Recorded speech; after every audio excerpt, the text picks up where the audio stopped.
Peggy 16.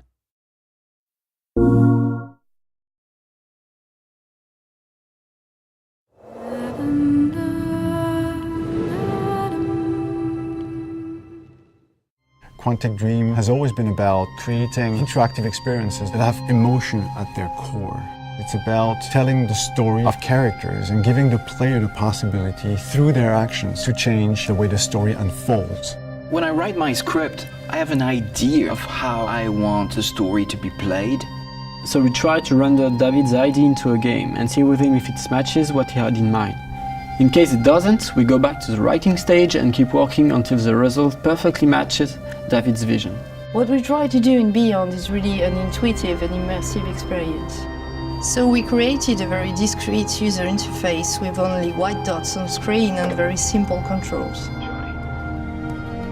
We wanted to revisit the action system and go for something that would be more invisible and more intuitive to the player. We didn't want the interface to be a barrier.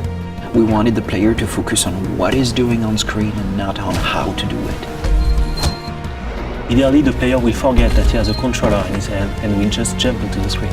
One of the major revolutions in Beyond is the way Jodie Holmes moves. Depending on the context, depending on your emotional state, you see the character of Jodie moving differently, walking differently, looking around differently. And most importantly, to give the player the feeling he's really in control of the character, he can do almost anything he wants to do. She can talk to other people, interact with objects, and also run, jump, shoot, drive a motorcycle, or even ride a horse. What was really challenging also is that the story goes on for 15 years of Jodie's life. When Jodie's a kid, for instance, you can do different things than when she's a teenager or an adult. Giving this much animation to a character, it's really new. It has never been done to that extent, and it really makes the character come alive like never before. We wanted to have these new mechanics with Aiden. I wanted to give this feeling of flying around and going through matter and through worlds. So we started making some research on how ghosts would move or even a fish would swim underwater. We thought that using orbs is an interesting approach. It would give us this physicality that we need to interact with matter.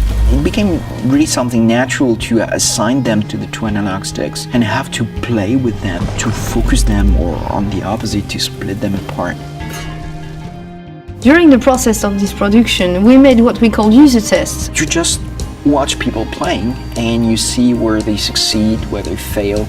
If a player don't get it right, it's only our fault. So we work very hard to be able to correct it and give the best experience possible.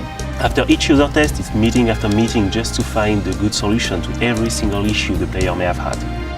I guess what we're looking for with the gameplay is really to find an interface that will allow you to play live. And we try to get closer and closer of the ideal interface where you don't think anymore, you just do it.